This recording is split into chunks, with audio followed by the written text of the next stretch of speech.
में ऐसे तौर पर सफ बांधकर लड़ते हैं कि गोया सीसा पिलाई हुई दीवार हैं. Indeed, Allah loves those who fight in His cause in a row, as though they are a single structure joined firmly. In the name of Allah, the most gracious, the most merciful. Today we shall apprise you with the conduct and conclusion of Pakistan Armed Forces Operation Bunyanum Marsoos against Indian military dastardly attacks that began on night of 6th and 7th May 2025, resulting in the loss of innocent civilian lives that included women, children and elderly. Pakistan had vowed justice and retribution for reprehensible Indian military aggression and brutal killings of our citizens. Alhamdulillah, Pakistan Armed Forces have delivered the promise made to our people. I begin by thanking Almighty Allah for His infinite blessings, mercy, help and divine support, as He has ordained the believers to retaliate whenever they are wronged. We bow our heads to Him in utmost humility to have enabled us to translate our resolve into decisive actions in the battlefield. Our hearts and sympathies are with the wards and families of the Shuhada who sacrificed their lives for the beloved country, and our prayers are for the quick recovery of our injured countrymen. We extend our heartfelt gratitude to every officer, soldier, airman and sailor of the Armed Forces of Pakistan who made this success on the battlefield possible through their courage, professionalism and sacrifice.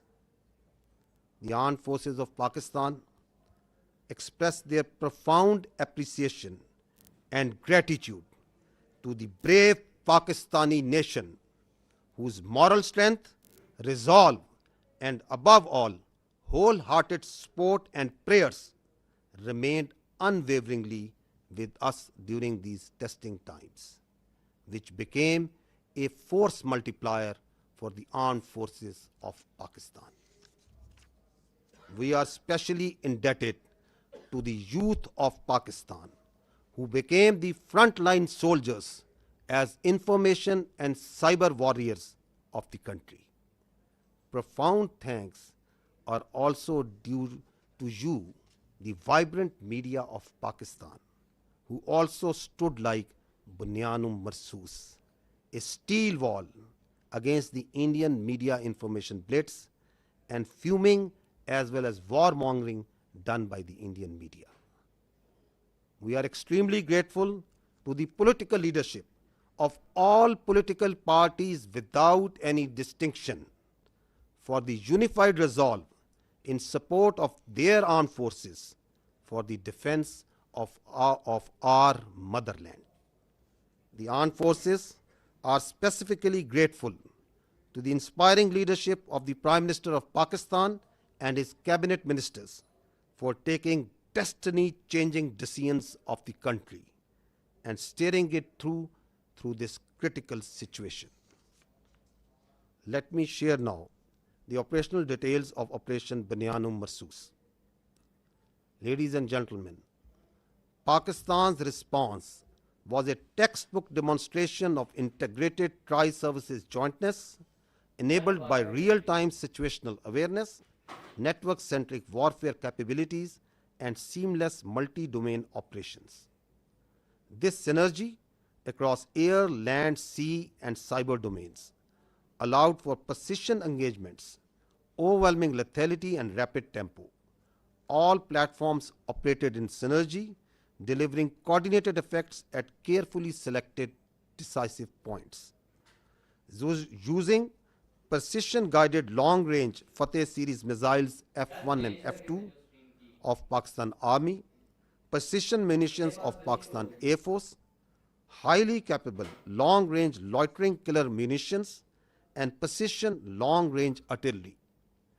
26 military targets as well as facilities that was used to target Pakistani citizens and those enterprises that were responsible for fomenting terrorism in Pakistan were engaged in Indian illegal and Nagrota were also destroyed, which had fired missiles on Pakistan, killing innocent civilians, our flower-like children, our ladies, and our elderly. S-400 battery system at Adampur and Bhuj was also attacked by our proud Pakistan Air Force. Military logistic and support sites which helped sustain this unlawful operation against innocent Pakistani civilians, like Field Supply Depot at Uri and radar station at Poonch, were also targeted. Military command headquarters, which helped plan the operational killing of our innocent citizens, especially the children, including 10th Brigade and 80 Brigade at KG Top and Nushaira, were also destroyed. Facilities which harbor, train and capacitate proxy elements that perpetrate terrorist attacks inside Pakistan, which kill innocent civilians, were specifically identified and destroyed. These include intelligence fusion support units and its forward field elements at Rajouri and Nowshera. Across the line of control, military elements including headquarters, logistic bases, artillery position and posts that had caused civilian casualties in Azad Jammu and Kashmir through unprovoked artillery and small arms fire were relentlessly targeted and heavily damaged until they raised white flags and asked for restraint. India used drones to violate Pakistani airspace to intimidate our civilians and spread fear. All through Operation Banyan Marsoos, dozens of Pakistani armed drones hovered over Indian major cities and sensitive political and government facilities, including their capital, New Delhi. And from Indian illegally occupied Jammu and Kashmir all the way up to Gujarat to manifest clearly our lethal long-range unmanned capability to indicate the futility of the use of this domain in warfare. Pakistan Armed Forces also carried out comprehensive and effective cyber offensive to temporarily cripple and degrade critical infrastructure and services that were being used by Indian Armed Forces to sustain their operations. Let me tell you that Pakistan Armed Forces possess an adequate suite of very sophisticated niche military technologies, only some of which were used with restraint in this conflict, and there are many more such capabilities being kept as future surprises. Despite all this, let me say that compared to Indian relentless provocations, Pakistan's military response has been precise, proportionate, and still remarkably restrained. It was carefully calibrated to avoid civilian casualties and has exclusively targeted those entities and facilities which were directly involved in orchestrating and executing cold-blooded killings of Pakistani civilians and those carrying out terrorist attacks inside Pakistan. We must also inform you that Pakistan also sustained an abnormal and immediate spike in Indian-sponsored terrorism across Khyber Pakhtunkhwa and Balochistan while we were busy in operations on the Eastern Front. This vindicates that India is directly involved in fomenting terrorism in Pakistan, and its proxies were fully operationalized during this time to distract our attention. Pakistan Armed Forces are resilient, and simultaneously with the conduct of Operation Banyan Marsoos, we carried out most effective counter-terrorism operations in the western region without any pause. Operation Banyan Marsoos has been a great example of coming together of all elements of national power with overwhelming support of Pakistani public to effectively counter the threat to our national sovereignty and integrity and the threat to our great motherland. No one should have any doubt that whenever our sovereignty would be threatened and territorial integrity violated, the response would be comprehensive, retributive, and decisive.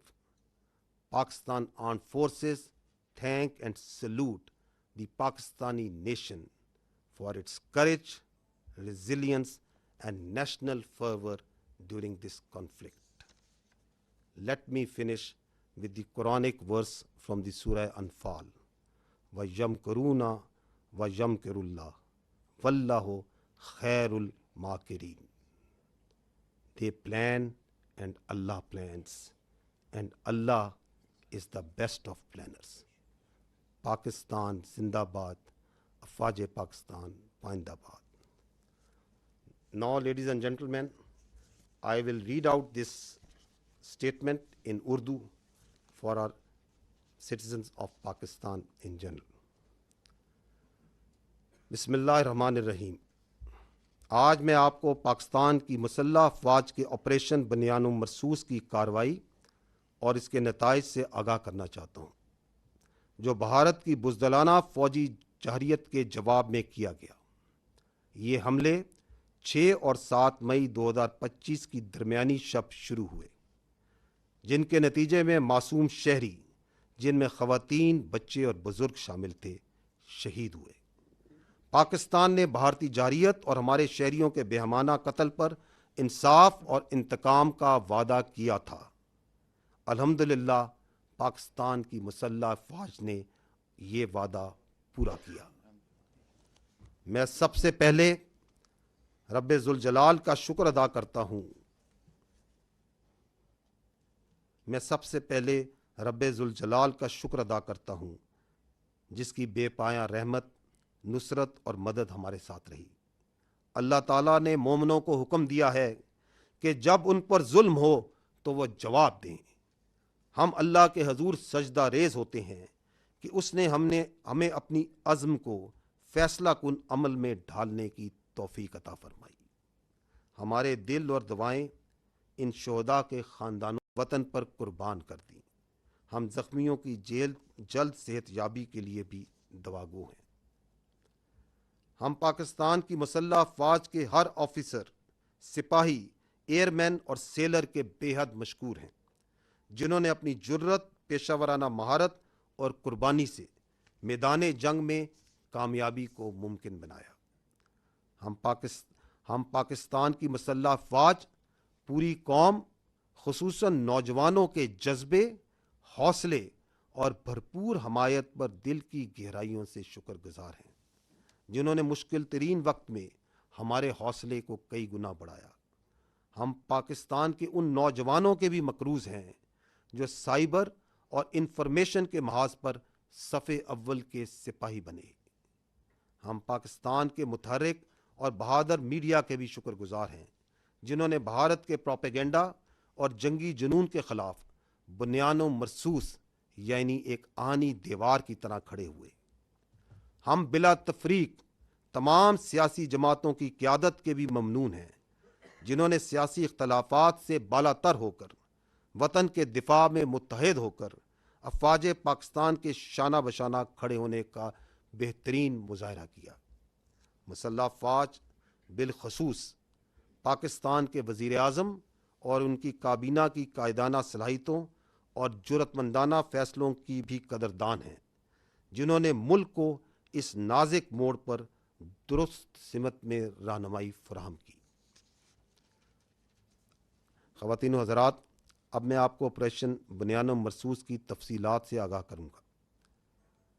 Pakistan का जवाब एक निसाबी नमूना था, जिसमें तीनों अफवाज की मुकम्मल हम आहंगी के साथ हकीकी वक्त पर सूरत हाल की आगाही, नेटवर्क सेंट्रिक वॉरफेयर और मल्टी डोमेन ऑपरेशंस की मुकम्मल सलाहियत बरोए कार लाई गई. زمین، فضا، سمندر اور سائبر سپیس میں مکمل ہم آہنگی سے اہم اہداف کو تباہ کیا گیا۔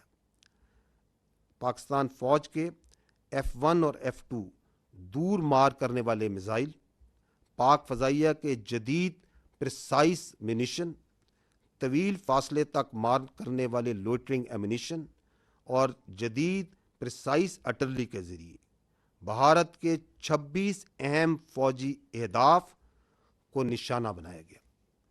وہ تنصیبات جو پاکستانی شہریوں کو نشانہ بنانے کے لیے استعمال ہوئیں، اور وہ تنصیبات جو پاکستان میں دہشت گردی کو فروغ دینے میں استعمال ہوتی ہیں، اور ان تنصیبات کو نہ صرف بھارتی غیر قانونی زیر تسلط جموں و کشمیر میں بلکہ بھارت کے اندر بھی نشانہ بنایا گیا۔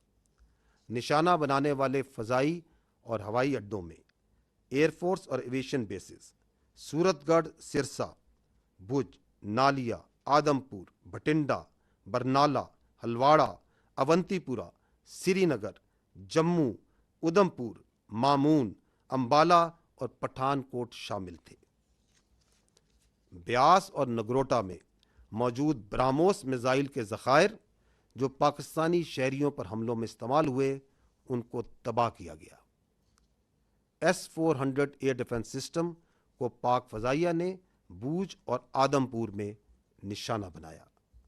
اڑی میں فیلڈ سپلائی ڈیپو اور پونچھ میں ریڈار سٹیشن جیسے لاجسٹک اور سپورٹ مراکز کو بھی نشانہ بنایا گیا۔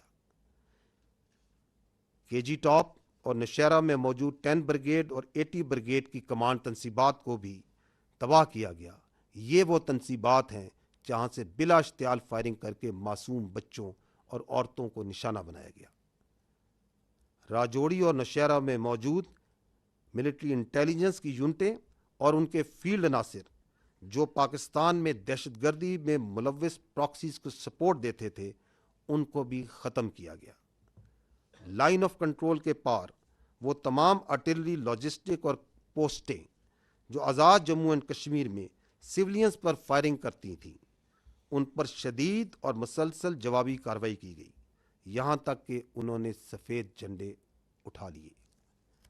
بھارت نے ڈرونز کے ذریعے پاکستانی فضا کی خلاف ورزی کی تاکہ عوام میں خوف پھیلایا جا سکے اور ان کو ہراساں کیا جا سکے۔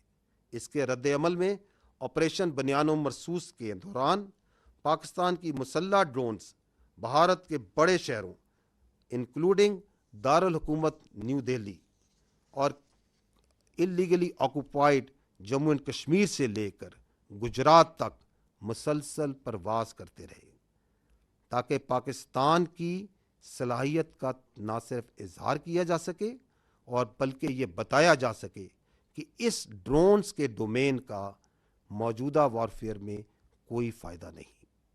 پاکستانی فوج نے بھرپور سائبر حملے بھی کیے، جن کے نتیجے میں ان بھارتی اہم مواصلاتی اور انفراسٹرکچر نظام کو مفلوج کیا گیا جو کہ بھارتی افواج کے استعمال کر رہی تھی۔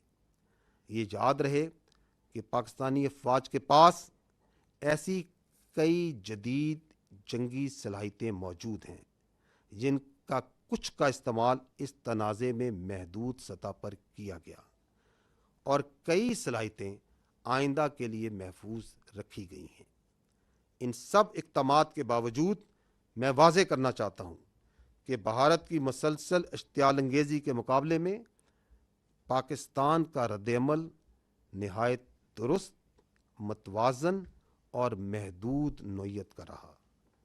ہر ہدف جو ہمارے معصوم شہریوں کے قتل یا پاکستان میں دہشت گردی میں براہ راست ملوث تھا، ان کو احتیاط سے نہ صرف منتخب کیا گیا بلکہ انشور کیا گیا کہ عام شہری متاثر نہ ہوں۔ ہم یہ بھی واضح کرنا چاہتے ہیں کہ جب مشرقی سرحد پر افواج پاکستان دفاع میں مصروف تھیں تو خیبر پختونخوا اور بلوچستان میں بھارتی سرپرستی میں دہشت گردی میں غیر معمولی اضافہ ہوا، جو اس بات کا دوبارہ ایک ناقابل تردید ثبوت ہے کہ بھارت پاکستان میں دہشت گردی کو اپنی پراکسیز کے ذریعے فروغ دے رہا ہے۔ تاہم افواج پاکستان نے مغربی محاذ پر بھی انسداد دہشت گردی آپریشنز کو بغیر کسی وقفے کے کامیابی سے جاری رکھا۔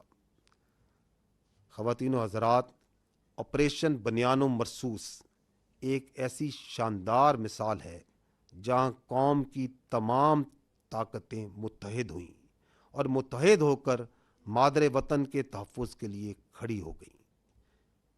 کسی کو بھی کوئی شک نہیں ہونا چاہیے کہ جب کبھی ہماری خود مختاری یا سرحدوں کی خلاف ورزی کی گئی، ہمارا رد عمل جامع، جوابی اور فیصلہ کن ہوگا۔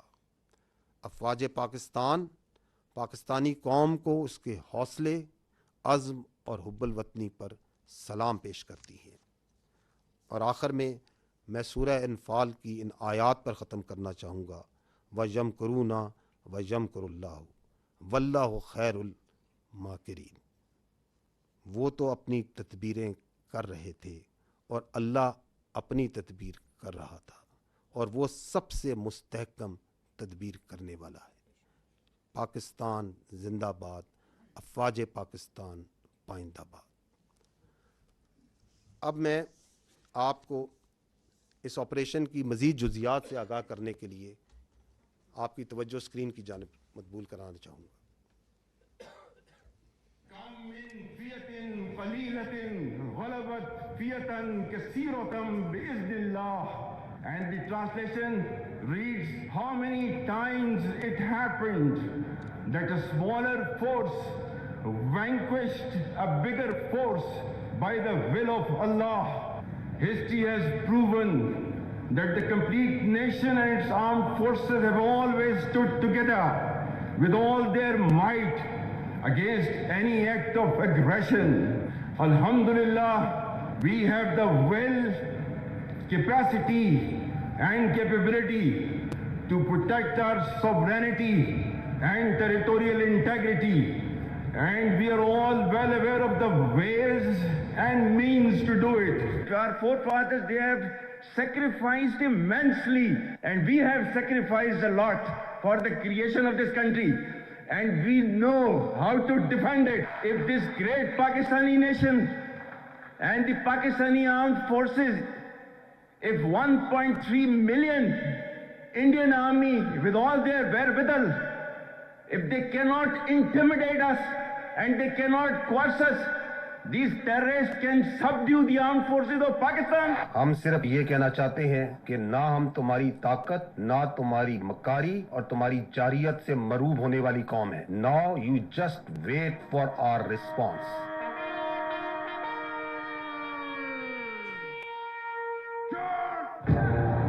Bismillah ar-Rahman. Today on 10th May at the time of Fajr, we have given a strong punch to our enemy. Alhamdulillah. Nare. Today is 10th May 2025 and this is a smashing response to a coward enemy, and it will inshallah continue. Nare Takbir!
You go to the next slide. If you remember, the armed forces of Pakistan promised you three things. We told you that we will give a befitting response to Indian aggression. We told you and we told the nation that, however, this response will be at the time, place, and method of our own choosing. And we also told the nation that when we will hit the Indians, the entire world will come to know. And we also told that you will not require the Indian media to report to you the phantom strikes that they said that Pakistan is taking place. Didn't we tell you all these three things? We told you. And we also told you that as these armed forces say, we ardently love to embrace Shahadat far more than you fear death. So, gentlemen, this is how it culminated. Now I will show you another clip which will tell you the story. Pakistan says the country has launched a retaliatory military operation against India. Operation Bunyan-ul-Marsus, which translates to a firm wall of lead, is targeting military facilities in India. We have seen this pattern of strikes in the morning, then retaliatory strikes at night. It is hard to imagine from this moment where I stand that New Delhi won't want to respond. Pakistan's army said an eye for an eye. It explained that the counter-offensive is ongoing and that it's targeting air bases in India from which missiles had been launched. Just after morning fresh, there were series of loud explosions were heard across Jammu and Kashmir, including Uri, Nagrota, Jammu, Udhampur, as well as a major cities of Srinagar and Jammu. Pakistan decided to launch a massive retaliation that included fixed-wing aircraft as well as drones and also cyber attacks. They hit 8 air bases inside of India and Indian-controlled Kashmir. Important distinction, these are India proper as well as in Indian-controlled Kashmir. And those air bases, one of them they say that they've hit a sophisticated air defense system, and another one that they say that they've taken out a missile storage tank. Pakistan's military says the strikes are in retaliation for what it calls Indian aggression. Islamabad claims it has hit multiple military targets near the line of control. Pakistan responded with a relentless, a massive barrage of missiles and rockets, they say, Pakistan says, into Indian military facilities, bases inside India, air bases, weapons storage, and along that disputed line of control in Kashmir against military bases there. They say that this, from the Pakistan perspective, their communications, how they were communicating with Secretary Rubio, that really put India on the back foot. It didn't know what had happened. India, according to Pakistan, reached out to Secretary Rubio, reached out to the Saudis, reached out to the Turks, reached out to others to find a diplomatic off-ramp, got engaged after that onslaught in diplomacy, but telling the mediators that they were going to go on a pause on the Indian side. घबराहट एक तो लोगों की नजर आ रही है क्योंकि तमाम एयरबेस ध्वस्त होते हुए नजर आ रहे हैं, आग के गोले में बदले हुए नजर आ रहे हैं। सबसे ज्यादा जो चर्चा है वो ये कि जब आप अपने एयरबेस को नहीं बचा सकते तो जनता को क्या बचाएंगे। बड़ी खबर निकल के सामने आ रही है, पठानकोट एयरबेस ते हमला होया है। जी दादी के पठानकोट एयरबेस ते हमला होया, दूसरे पासे जम्मू एयरबेस ते हमला होया। ये पाकिस्तान की साइड से है, देखिएगा। अब हमें आवाज से ही पता लग जाता है, जो सीटी बजाता हुआ तेजी से आता है और हमारे करीब जोरदार आवाज के साथ फटता है, वो पाकिस्तान की तरफ से फेंका गया, पुंछ पर फेंका गया।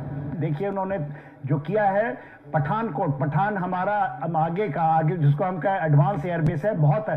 उन्होंने उधमपुर में किया है, ये किया है श्रीनगर के पास में किया है, बंतीपुर में। सिरसा को आपने बताया एयरबेस है वहां पर, उसको उसने टारगेट किया है, और तो वो ड्रोन्स के साथ साथ अपनी बड़ी मिसाइल भी दाग रहा था। पूरी तरह से धमाकों की जो आवाजें हैं वो राजौरी, पुंछ के साथ साथ जम्मू के अलग अलग इलाकों में यहाँ पर सुनाई दे रही हैं। पाकिस्तान बिल्कुल आखिर में ये इस्तेमाल करेगा, और पाकिस्तान को शुरू में ही इस्तेमाल कर रहा है। वह और भी बहुत सारे मिसाइलों का जखीरा है, और इससे भी ज्यादा कारगर मिसाइल है। The attacks that have been coming in from the Pakistani forces, we saw how they lit up the entire border area all the way from the north in Kupwara, in Uri, where the ceasefire violations were taking place. Then we saw the drone strikes which were taking place in the Jammu area, all the way down to Bhuj. There were several attacks coming in from the Pakistan side, several drone strikes which were coming in from the Pakistan side. So again remember and see that didn't the whole world hear and report? Because that's what we promised. Your armed forces promised and delivered that. Now I would like to draw your attention to the next clip, that how the Indian Ministry of Defence itself reported this. Pakistan military continued with its provocations, carrying out aggressive actions employing multiple threat vectors all along the western border.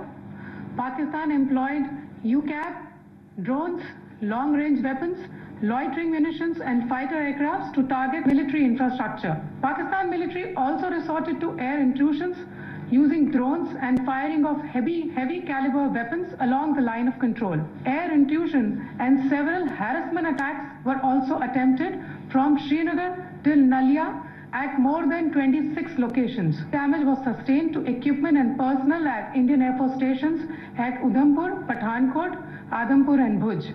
There were also several high-speed missile attacks noticed with heavy damages to other military stations in Kupwara, Baramulla, Poonch, Rajouri and Akhnur sectors continued.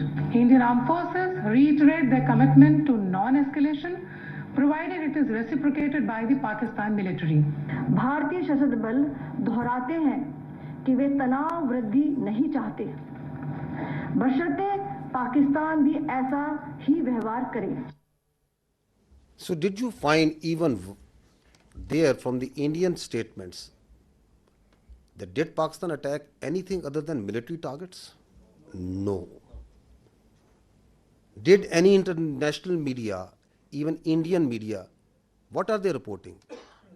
Precise targeting of the military installations, posts. We told you that we don't target civilians. Our religion does not allow us. Our culture does not allow us. Our professionalism of these armed forces doesn't allow us. That we will never target civilians. So they are even acknowledging that. And they are also saying that once they received the message, once they got the message, then who asked for non-escalation? Who requested that they want non-escalation, that the things should go down? So it's for all to see.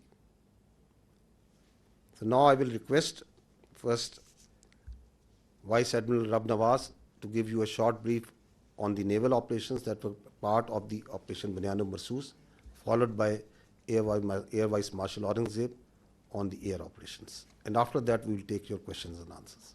Thank you. Thank you, sir. Ladies and gentlemen, I'll very briefly talk about the role of Pakistan Navy in the defense of Pakistan during this particular crisis.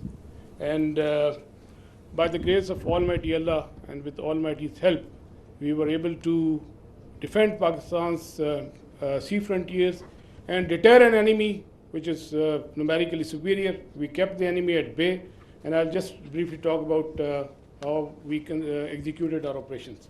So essentially, protection of Pakistan's maritime interests in seaboard defense, that is the task of the Navy. And Alhamdulillah, with the help of Almighty Allah, we were able to do that. On any given day of the year, we maintain perpetual readiness.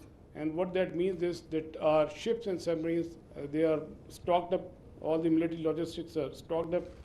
And for us, the transition from peace to war is not only swift, it's almost invisible. And when this false flag thing happened in the Indian illegally occupied Jammu and Kashmir, we immediately mobilized and we completed the operational deployments of Pakistani Navy fleet units and also the coastal command units in matter of hours. Our submarines, our ships and aircraft, they were at in their respective areas where they were supposed to be, and we were ready to thwart any aggression from the sea. And go on to the next slide. Ladies and gentlemen, maritime domain awareness, that is essentially to know what is happening in your area of interest. That is critical for the naval operations.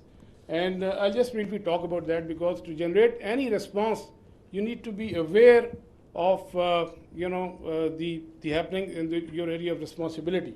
And we were maintaining 24/7 vigil at sea. And okay. A couple of days back, there was a hype, you heard about INS Vikrant approaching Karachi. And I'll just briefly tell you that we were keeping a very close eye on the activities at sea. And this is essentially the Indian Navy surface disposition throughout these days. They had a couple of ships in this particular area. They were moving around in this area. And then there's a ship off Salala, which is operating over there. And this is the much talked about the Indian carrier. We were monitoring it right from the day one. On 30th of April, it was here. Then it moved up here. Subsequently, it moved up here. And on the night of 6th and 7th May, it was back, close to Ratnagiri, very close to Mumbai. And then on 9th May, it was here, essentially 400 nautical miles away from Pakistani coast. And again, then it retreated back close to Mumbai. So we were keeping a very close track on this particular carrier movement. And there was no cause of concern at any time. If the carrier comes closer to 400 nautical miles and even closer, that essentially simplifies our problem. So we were the Pakistan Navy Maritime Air Arm in coordination with the strike component of Pakistan Air Force. They were cockpit ready to generate any kind of response at that time, at all times. And I was in constant communication with the Deputy Chief of Air Staff, Air Vice Marshal Aurangzeb at all times. And we were just ready, if there is any aggression from the sea, we were there to respond effectively. And let me say another thing. That is, you know about the carriers, you have seen them in the movies, but as a professional military officer, I don't want to underestimate the enemy, but let's put the things in the right perspective. The INS Vikrant and the carrier, the Western carrier, there's a huge difference. This is an aircraft carrier which essentially sailed with 8 to 12 MiG-29s, which was barely essential to carry out its own air defense. The purpose of the carrier is power projection and to ensure air superiority in a given sea area. So with this, less said the better. This is simply not possible, and the Indian Navy exactly knew this, and that is precisely why on the 9th of 6th and 7th, when they carried out this cowardly attack on the civilians, they moved this carrier to the safety of their own coast, well away from Pakistan's strike capability, close to this Ratnagiri area. And again, on the night of 9th and 10th, it was moved very close to the Mumbai. It was essentially 17 to 20 nautical miles off Mumbai. But we were keeping a track. We were fully aware of their movements in this area, and we were always ready to generate a response in coordination with the Air Force, especially in case of the aircraft carrier. Subsurface elements, the offensive element, they were offensively deployed, they were in their respective areas, and ready to generate a response. And also, you might have seen this footage. You know, we were not only in the surface domain, but we were essentially effectively monitoring their air surveillance things. And because of the operational security reason, I'll not talk much about how we did that, but we were keeping an eye on this particular activity as well. And likewise, in the subsurface domain, our anti-submarine warfare vigilance was all-time high. We were monitoring the movement of their submarines when they left their shores, and we exactly, had an idea where they would be, and we had our ASW surveillance and suppression effectively going on at all times. Likewise, another component of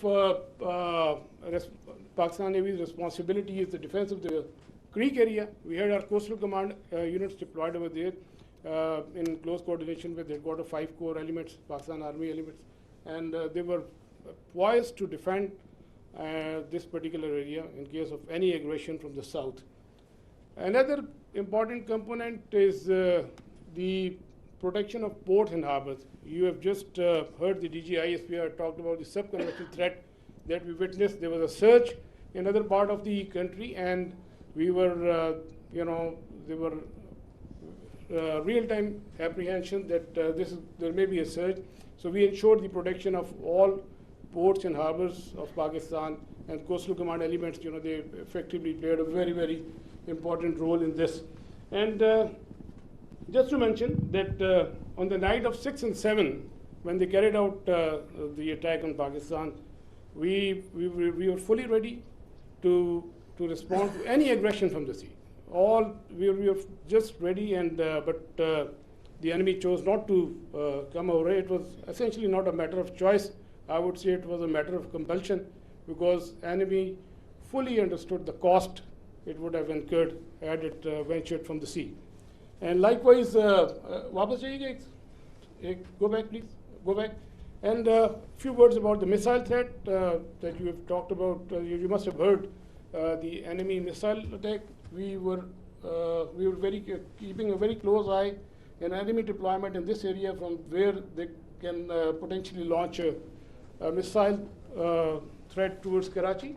We were fully aware, and we had our response ready to in that eventuality. And go on to the next slide, please. Ladies and gentlemen, all operations, whatever we do in the military domain, they are to create certain effects. We look for the effects, and the effect that we created, we were able to resolutely, with our posture, we were able to deter the Indian Navy despite its numerical superiority. A number of times have more assets and more forces, and with an annual budget of like $13 billion. So Pakistan Navy, with its potential, with its posture, with its capability, was effectively able to deter the Indian Navy from doing any venture from the sea, alhamdulillah. And that is very, very important. That is essentially the job of the Navy, to ensure that the free flow of trade continues. That's the backbone of the economy. Our 95% of trade is through the sea. Alhamdulillah, we were able to ensure that the shipping continues, the free flow of trade was ensured, and we were able, all our ports and harbors, they remained open. And you can Google yourself. So what was the case on the other side? You can Google about Kandla and Mundra, and there were some disruptions, but that you can check for yourself. But alhamdulillah, we were able to effectively ensure this. Next. We had a wonderful inter-services synergy, very effective communication, and like I said, I was in constant touch with the DGMO and the Deputy Chief of Air Staff Operations. At all times, we fully coordinated our operations, and alhamdulillah, and I think that's really successful for execution of maritime operations. Alhamdulillah, we came up to the national expectations. We ensured defense of Pakistan's maritime frontiers, and we were able to deter the enemy from any adventurism from the sea. And ladies and gentlemen, let me tell you that we remain ever ready to thwart any aggression from the sea at all times. So we will keep our guard. We always keep our guard, and inshallah we will keep our guard in days to come. And last but not the least, I'll end my presentation that the next time when you think of Pakistan Navy and the silent guy, please remember that with the help of Almighty Allah, our actions will always speak louder than words. Thank you very much, and I request AVM Aurangzeb. So the Indians didn't choose to come on the sea. Now you understand why.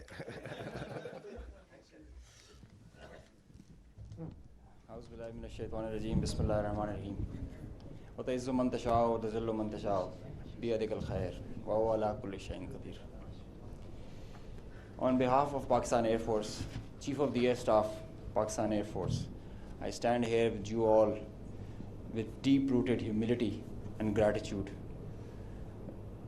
I am so thankful for Allah helped us in achieving whatever we desired, even whatever we deserved, more than what we deserved. For being able to be up to the task for PF, as they say, second to none. Ladies and gentlemen, as the DG ISPR mentioned, I am Deputy Chief of Air Staff Operations. I'll pick up from where I left day before yesterday. PF versus IF, 6-0. The PF's response has strengthened Pakistan's national security, alhamdulillah. And it has even strengthened our commitment, the enduring commitment the PF has for stability and peace. But I have no doubt, and I can say with assurances, that the real genius and the mastermind, the cerebrum behind the design and the aim and the structure, the game plan of PF was the Chief of the Air Staff, Air Chief Marshal Zahir Ahmed Sidhu. He asked us to do 3 things in our response: re-establish deterrence, neutralize key threats, retain control of air. And I will show you in my presentation how we try to do that. Slide. During the befitting response that we generated in our first episode, we attrited the IF's pride, the Rafales, resulting in this entire fleet almost coming to a standstill, a ground position.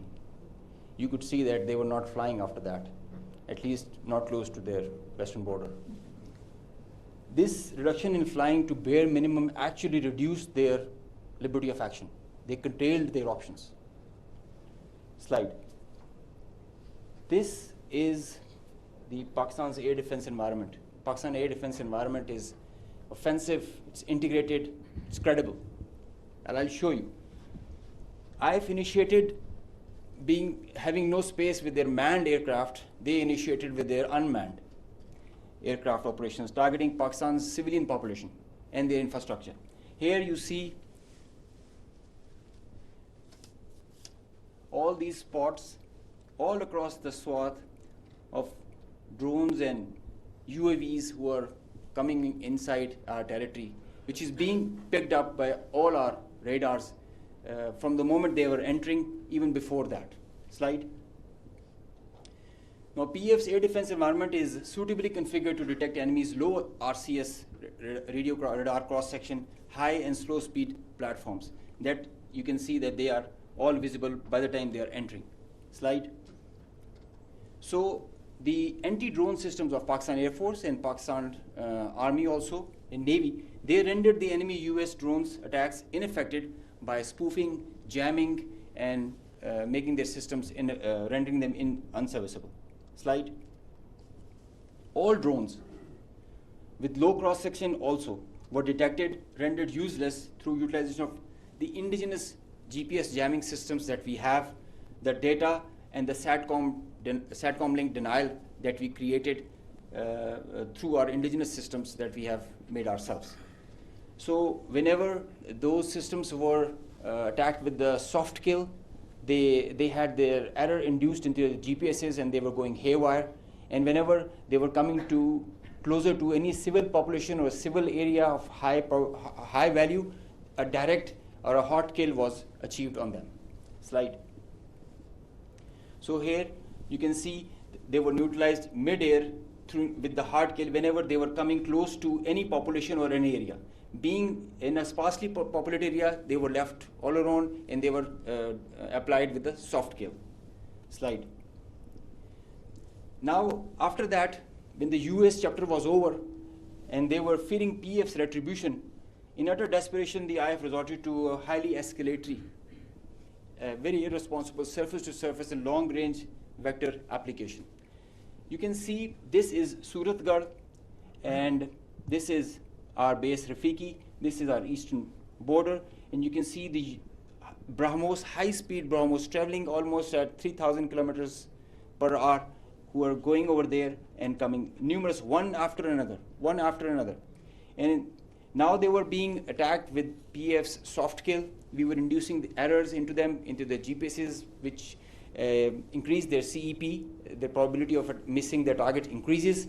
And hard kill was also achieved. Here you see one of the US has gone, if by the end of the slide you will see one of the US has overshot the target and gone ahead. This is the radar picture. You can see that they are going, this BrahMos will miss the target and will go ahead and fall in some no man's land.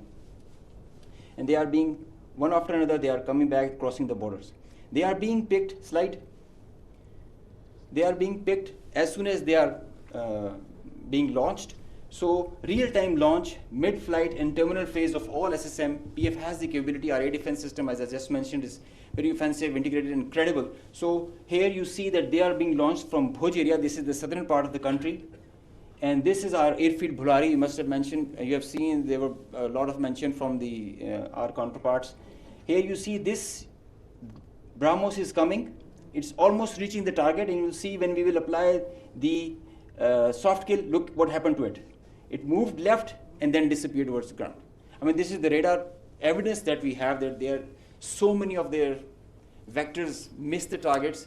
A lot of them did make because they were throwing like hundreds of them. Next slide. There's one more very interesting thing that I would like you to all see. This is where it is launched from our eastern side towards Jaisalmer.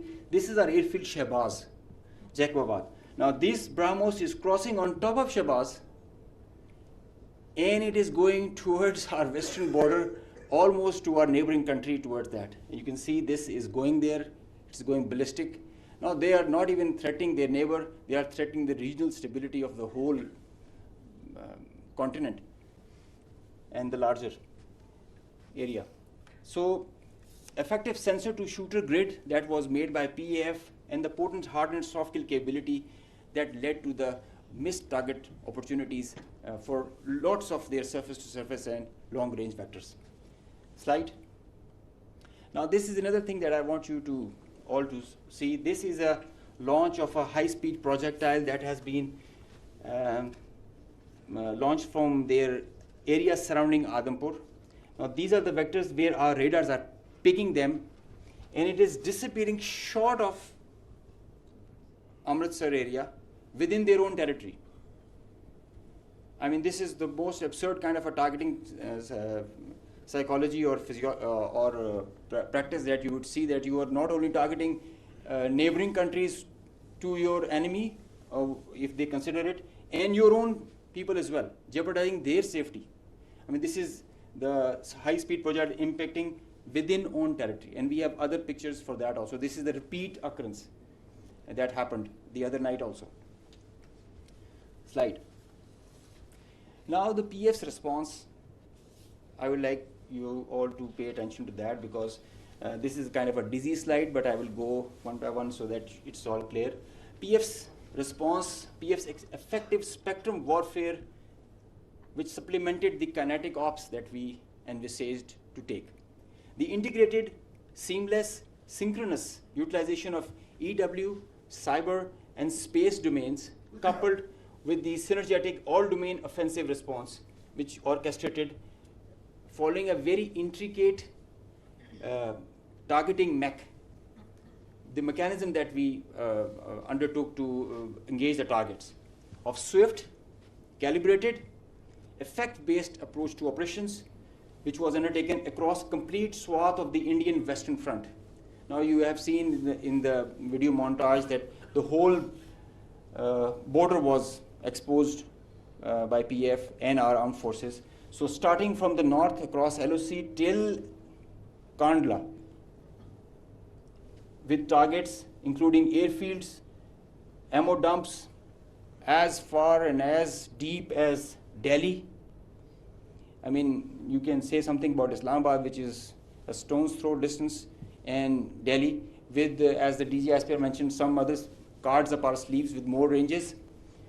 The Barnala C2 Center, which is the heart of their IACCS, and other airfields, Nalia Bhuj and Kandla, as they mentioned. You can see, Google it also so that you can see the effects.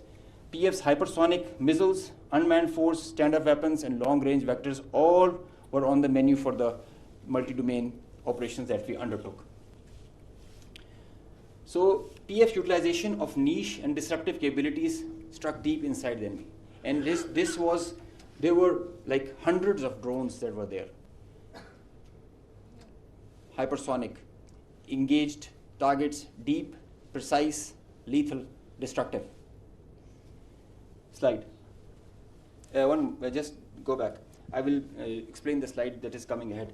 So our aim was to achieve ascendancy in effects so that we manage the escalation. Throughout the conflict of whatever length it was, we had the escalation management at our side. So within a short span of time of couple of hours, we had really saturated our friendly neighborhood. Next slide. This much talked about S-400 threat. As I mentioned that we were giving special attention to the Rafales in the air, so we gave our remaining part of our attention to the S-400 on ground.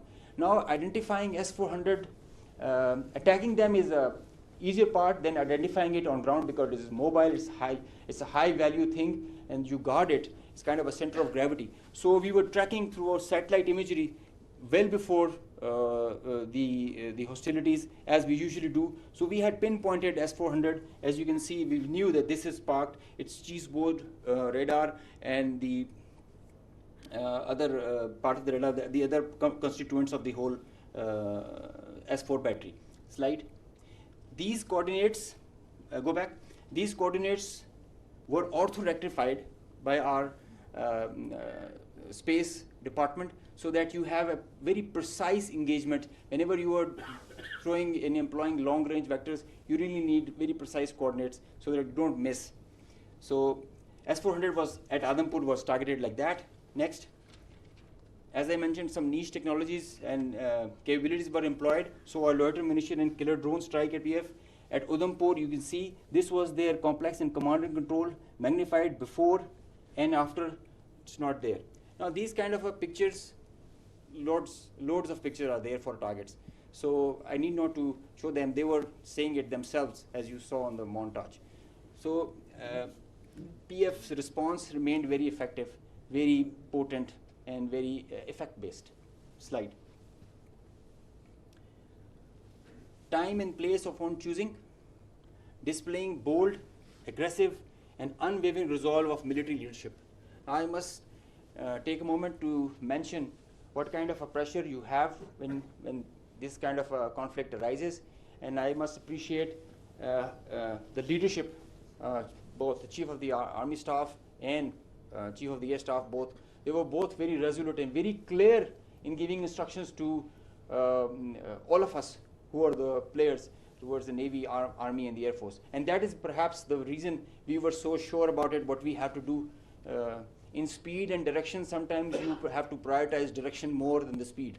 So we had the correct directions to follow. Slide. With unprecedented reach, precision, lethality, while avoiding collateral, as we have seen in the video montage. PF hit maximum number of IF airfields in a single operational package since 1971, because they crossed the international border since that, so we had to do that. Slide. While re-establishing deterrence, Pakistan negated the setting of a new normal under the hegemonistic design of a supremacist regime through swift and effective response. Slide.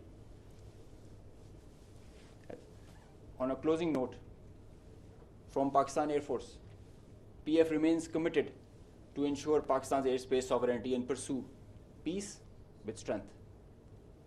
Thank you. So, ladies and gentlemen, after these presentations, you can understand that Army, Air Force and Navy, the tri-service synergy that was exhibited, and all the three services acted jointly like one body. And just a mention on the air bases that were targeted by the Indians. We have the post-damage assessment report from all. There has been certain infrastructure damage. Of course, there has been. Only one aircraft has minor damage, which will be repaired and soon operational again. So, because the air defense system of Pakistan worked efficiently and very effectively. A few examples of that have been given to you by the AVM Aurangzeb. The drones that came in, 84 was shot and they never went back. And we also promise you that they can send anything, whatever they will send, it will not go back. So that's a promise also that we kept. So now we can start with the question and answer. And before that, we again first bow our heads in humility to Almighty Allah for giving us this great success, and the people of Pakistan for the support that was with the armed forces. And the armed forces and the people of Pakistan were one body again. They worked together for thwarting this threat against this motherland. So we can have the first question.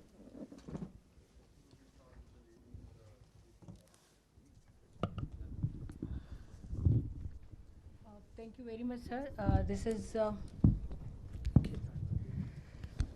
Thank you very much, sir. This is Sumaira Khan from Sama Television. And first of all, let me convey the pulse of the nation as well. They cannot reach you in person, every one of them, but the heart of felicitation is indeed with you from the masses of Pakistan, specifically youth, you mentioned very rightly. My question is, in that whole span of escalation, the Indian government had been issuing extremely provocative statements regarding initiation of war, and not just the government, but unfortunately their media was also, to me it seemed very war frenzy. And but in that whole time, in the meanwhile, I saw Pakistani side and I saw you very defensively responding to all the hegemony and Indian aggression. So I just wanted to know that it was part of your strategy. What was that? Or you never wanted that escalation to rise to all those levels? And a quick comment from Aurangzeb as well, that the multi-domain, how would you elaborate it? How did you incur it in the PF strategy to kill the Indian side in the battlefield? Thank you. So as far as question to the escalation is concerned, let me say it. The reality is that in a conflict which is between two rival nuclear powers, such a conflict is actually an absurdity, and it is inconceivable and sheer stupidity. Why? Because that conflict can lead, in the case of Indo-Pakistan, India-Pakistan, can lead to the peril of more than 1.6 billion people. So, in reality, there is no space for war between India and Pakistan.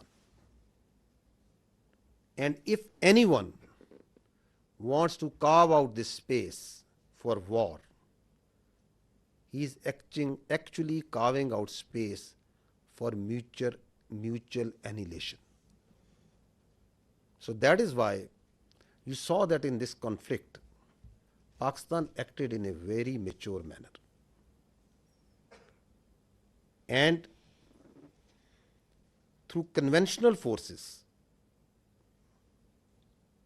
we maintained escalation control. Through conventional forces, we gave them a two-notch up response, while also ensuring that these forces, the Pakistan Army and the other forces that were employed on the Western Front, on the counter-terrorism operations, no pull is also exerted on them. Thank you.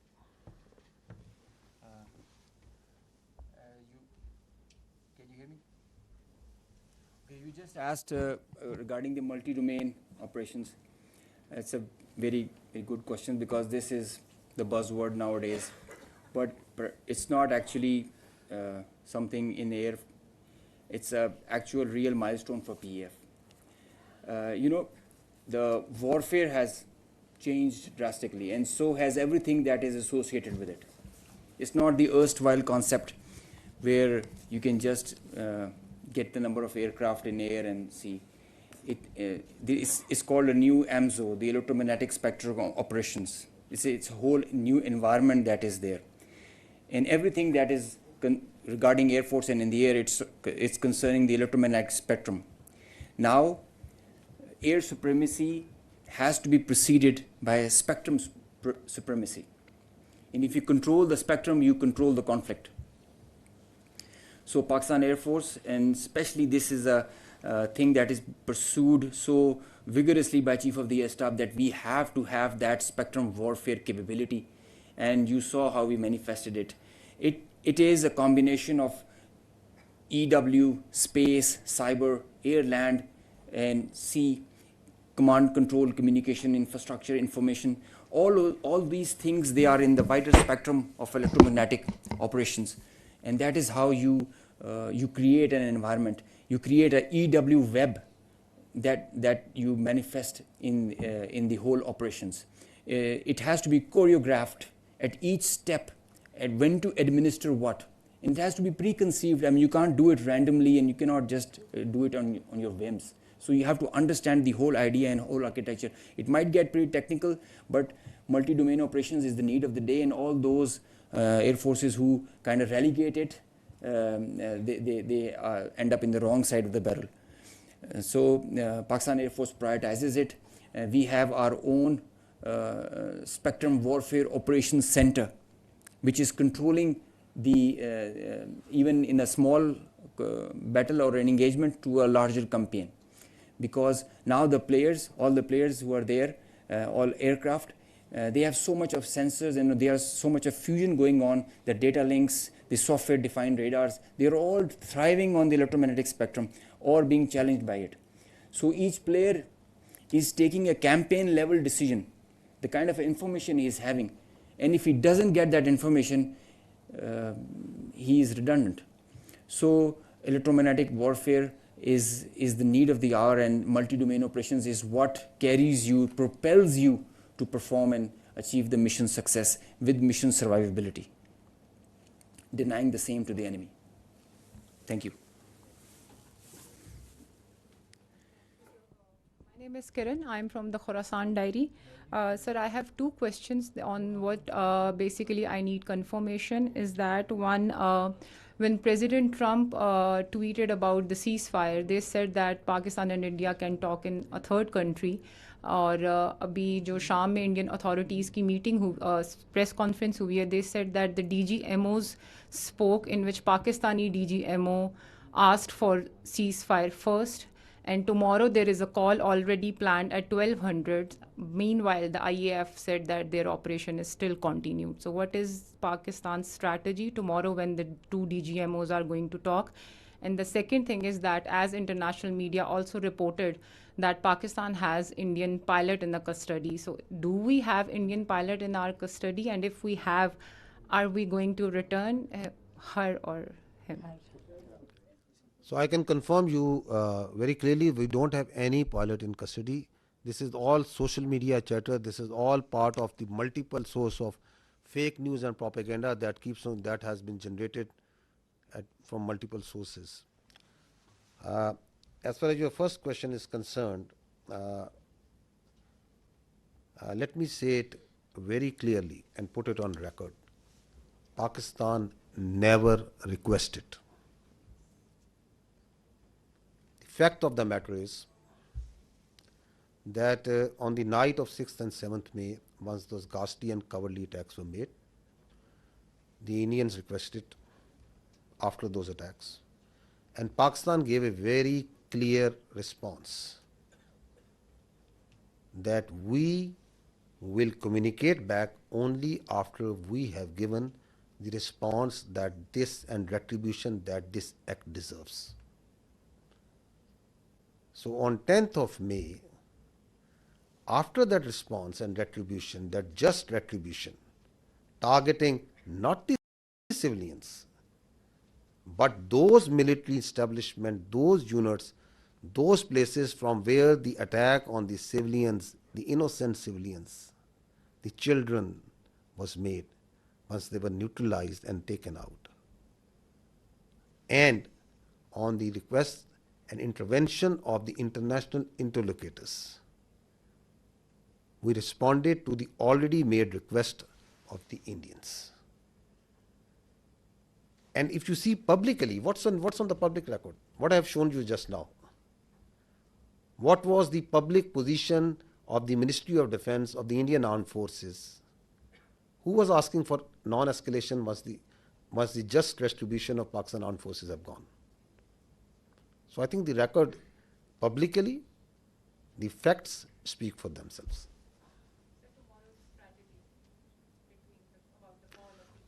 You want me to make public that what strategy are we going to adopt?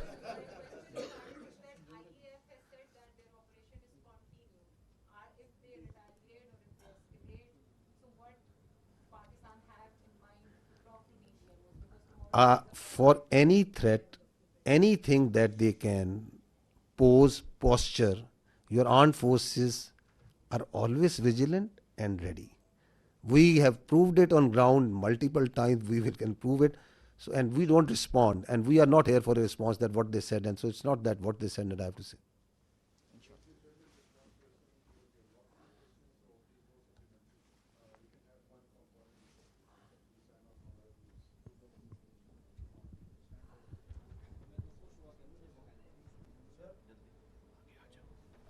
Thank you very much.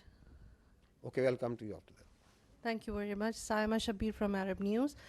Sir, my question is related to tomorrow's meeting by DGMOs. Pakistan has declared the suspension of Indus Water Treaty as an act of war. So if tomorrow on the agenda, this Indus Water Treaty suspension is on the table and India does not call it off, I mean, it does not regulate it again, and it is suspended till the time. So what would be the strategy by Pakistan Army, because Pakistan has called it an act of war? So the position of the government of Pakistan on the Indus Water Treaty is absolutely clear, and no further comment is needed on that.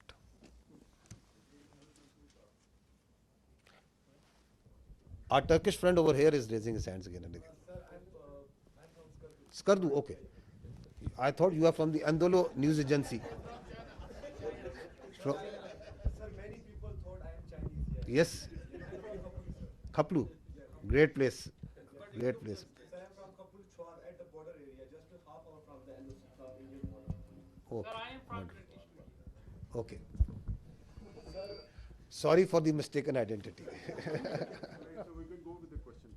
Sir, my question is that Ahmad Mansoor 24 News से ताल्लुक़ है।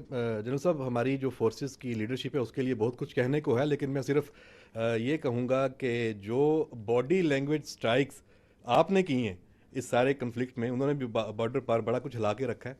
सवाल sir मेरा ये है कि मसला कश्मीर एक ऐसा है कि उसकी वजह से दो एटमी जो ताकतें हैं वो एक खौफनाक जंग पूरी दुनिया को हिला के रख देती है। इस दफ़ा फिर यही हुआ।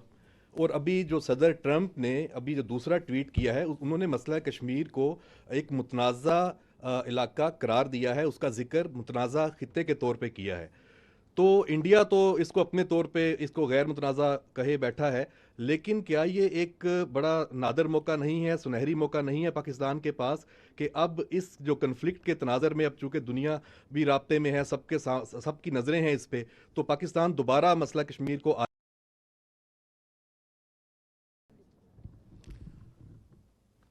Kashmir remains central to the dispute between India and Pakistan. And peace between India and Pakistan will always elude till the time there is not the resolution of the Kashmir as per the United Nations resolutions and as per the will of the people of Kashmir. So that is important to understand. Till the time that is not done, there cannot be enduring peace between India and Pakistan. So this military conflict has once again put Kashmir right as the flashpoint, which needs to be resolved, which needs to be as per the will of the people of the Kashmir. And you have alluded to the tweet and the international path, rightly understanding that this issue of Kashmir needs to be resolved.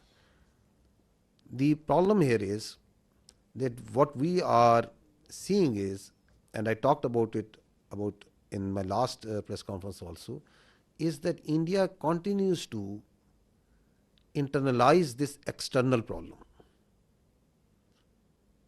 Kashmir is an external problem with Pakistan, India and the people of Kashmir. It is on the UNSC resolution. It's an internationally recognized dispute.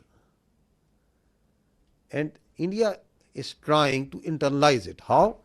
By trying to change the demography of Kashmir, by trying to change the legal status in violation of the UNSC resolutions and the international commitments that India has made, by the coercion and harassment of the people of illegally occupied Jammu and Kashmir, and multiple other actions, by the oppression that is going on and the just and the just struggle of the people of Kashmir for their rights, and then on the pretext of law and order, on the pretext of terrorism, you are seeing what's happening even after Pahalgam in Kashmir. Houses of the people are being bulldozed, blasted. People are being taken into custody, and not in dozens, but in hundreds, in thousands. You have got so much security forces, so many intelligence people, so much state power put in that very small place. The rights of the people, the plight of the women, the plight of the children. So it's an international issue. Talk it out, find a solution which satisfies the will of the people. So that is what needs to be done as far as Kashmir is concerned.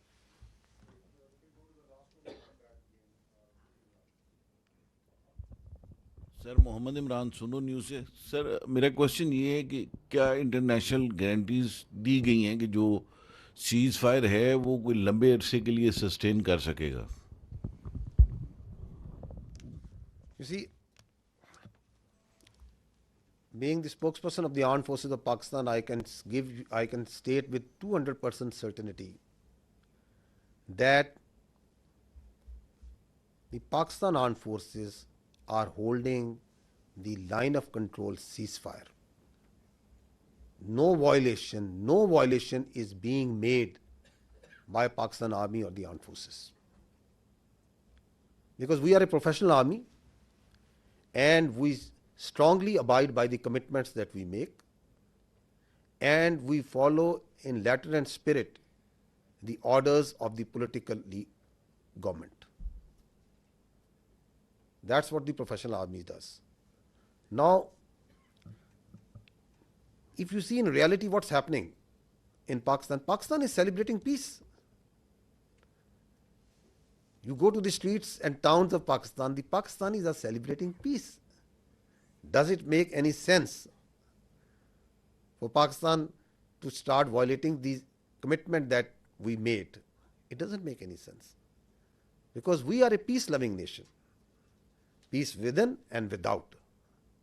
However, if there is any aggression, we will respond, and we respond then.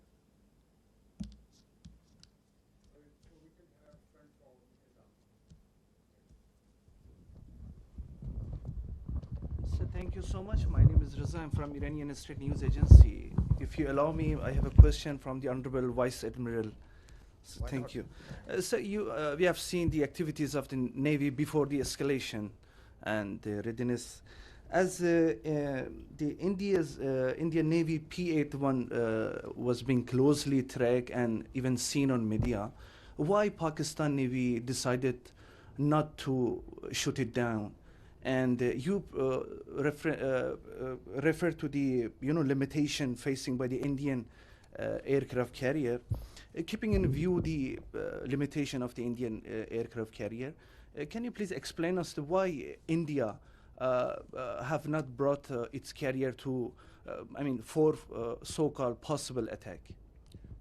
Thank you very much. Thank you very much for the question. Okay. First of all, like I told you that the war is not fought in isolation by a single service. So, whatever we do, it's a very well coordinated effort. So, all actions are calibrated amongst the three armed forces at what time, what is to be done. So, at that time, when that was the video of 4th and 5th of May, we just demonstrated that we were keeping a very close vigilance. And I've mentioned our, the very effective coordination and collaboration with Pakistan Air Force. So I'll not go into those details because of the operational security reasons. But essentially, that was simply to send across a message that if we can track, so we can go to the next level, but that is based on the national decision-making line. That's not an isolated. The Navy will always act in sync with the all three services, and that would be a national security decision-making thing. So when the time will come for that to happen, so inshallah we will respond in that fashion. The aircraft carrier, I mentioned, for example, we can have that slide, Kazim, if he's here.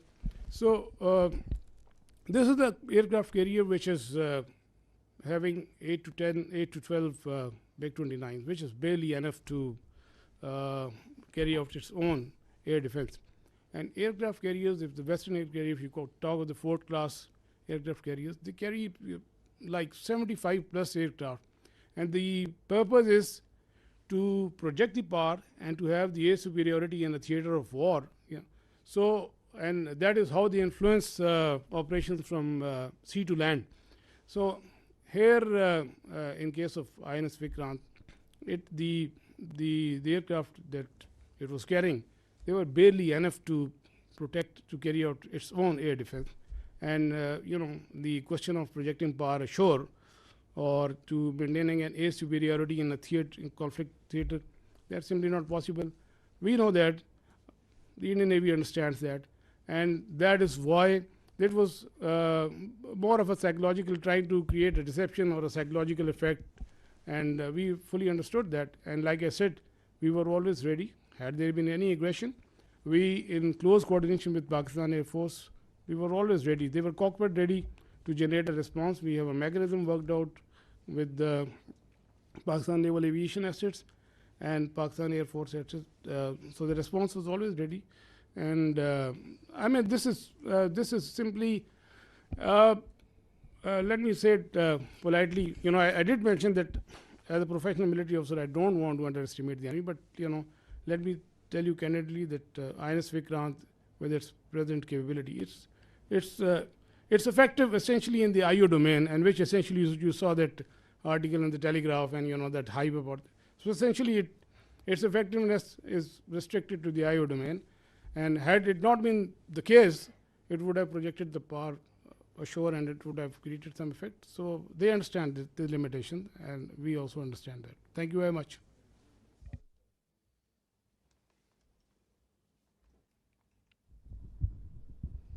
जना साहब जी, खालिद महमूद जी, express TV से।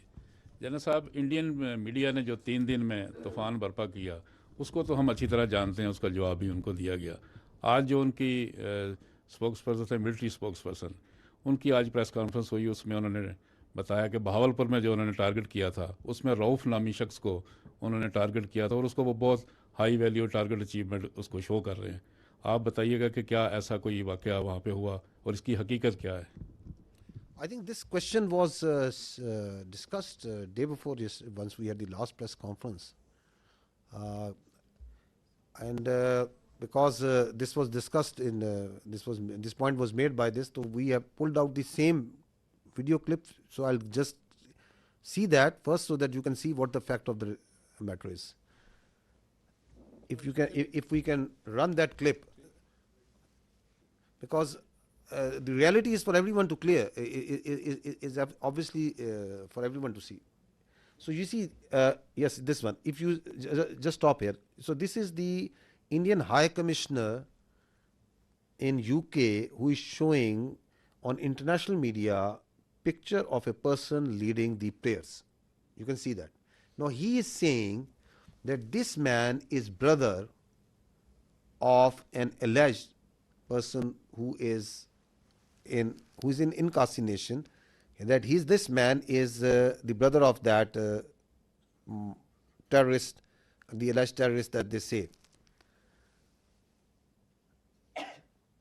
Now run this. If you can run this clip. This person here is a sanctioned terrorist under the American sanctions regime. His name is Hafiz Abdur Rauf. So he's saying, stop here. So he's saying he is Hafiz Abdur Rauf, who is a sanctioned terrorist, and this terrorist is leading this prayer. So he is a High Commissioner of the Indian government. No, go ahead. That you're mentioning. Look who's behind it. Pakistani military. Look at the coffins there. They have the Pakistani national flag. Masood Azhar's brother has been killed in Operation Sindoor. That's Maulana. Now stop here. Rauf Azhar. Masood Azhar. Kindly, please. So what he's saying now, their media is saying that no, this person has died. So at the same time, he is dead for them. At the same time, he is alive for them, to whom to believe. So what we did was, we tried to reach out this man, because there was a person who was leading the prayers. Now we'll show you that man. Abdul Rauf Azhar killed in Operation Sindoor. Your own Pakistani military has said that Masood Azhar's family has been killed. I'm quoting the Pakistani military. No, stop here. No, please stop here. Kindly, please. No, the misinformation that is being spewed from the Indian side is being also picked up by international media, because they push it out so aggressively and so much that a very a journalist of an international media is saying, believing that the brother of the story, because that story has been told, has been given to her by a very top-ranking official, and she's saying that the military officials of Pakistan have said that. Where is that record? At what time ISPR, myself, anybody has said and made any comment about him? Now he is this man. His name is Hafiz Abdur Rauf, who is actually leading the prayers. And listen to him what he's saying. जी एक जनाजा पढ़ाने की मुझे बड़ी ही शदीद तकलीफ है और रंज भी है कि बगैर किसी तस्दीक के, बगैर किसी तहकीक के मेरे बारे में इतनी बड़ी बड़ी बातें और बैनुल अक़वामी चीज़ें बयान कर दी हिंदुस्तान ने और उनके मीडिया ने, जो बिल्कुल ही मुज़क्किर खेज़ है, जिसका हक़ाइक़ से क़तन कोई ताल्लुक़ नहीं है। میری زندگی سب کے سامنے ہے. میرے ماں باپ استاد تھے, میں خود تعلیم دوست آدمی ہوں, میں نے پہلے کالج میں پڑھا, اسکول میں پڑھا, اور بہترین میری ایجوکیشن رہی. So he's saying, I am surprised that I am being talked by the Indian media. So my parents were teachers. He's got 3 daughters, son, and he is born in March 1973. You can see his details, family details and everything over here. So we are actually surprised that even today, then again, they have come out with the same thing. So it is now getting, it's a little flabbergasted that whatever they are telling, why they are telling, and what to believe, what not to believe.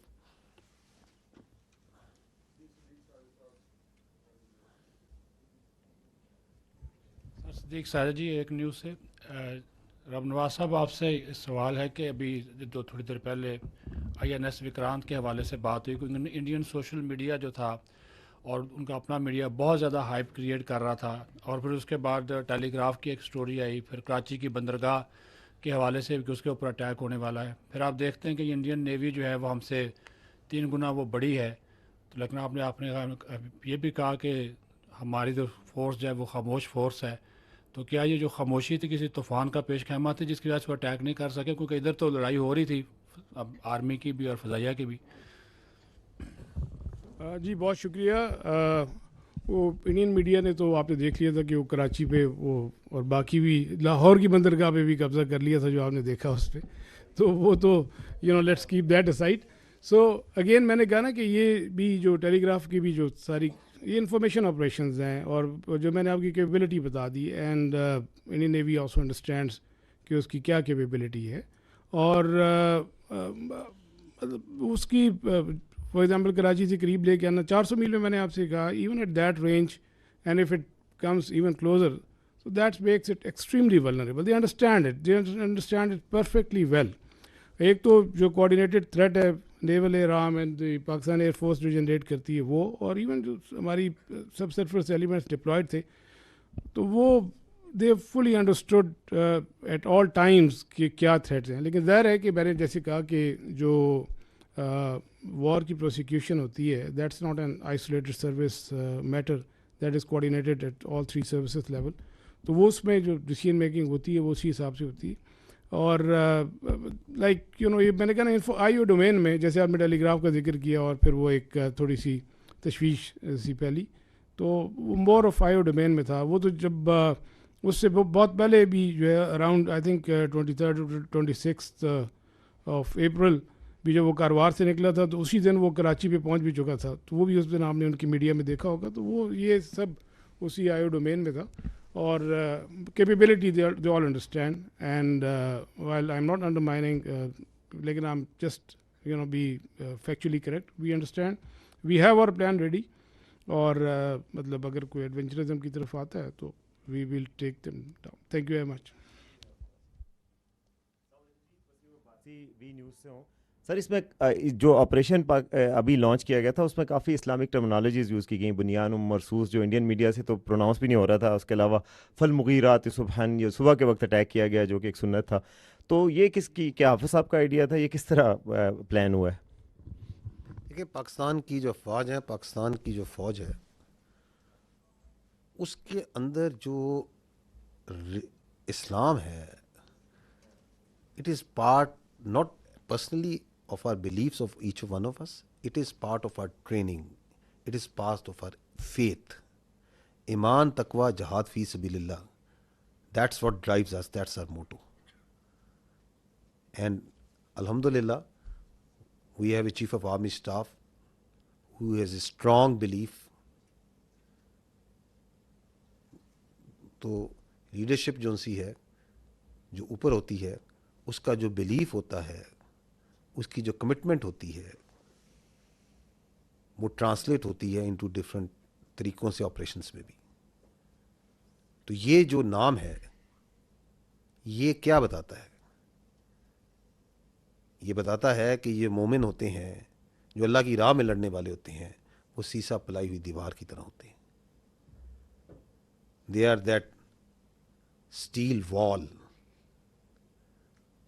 And अल्हम्दुलिल्लाह अल्लाह के फजल से पाकिस्तान की अफवाज जो सी हैं they acted like a steel wall.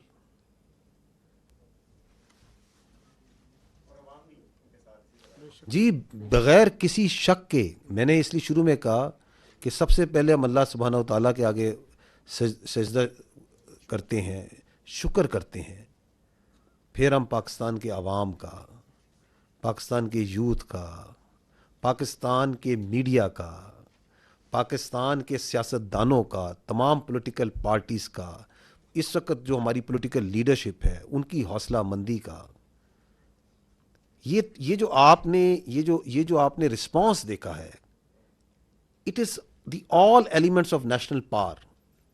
How quickly they came, how quickly they gel together, and they were all that steel wall.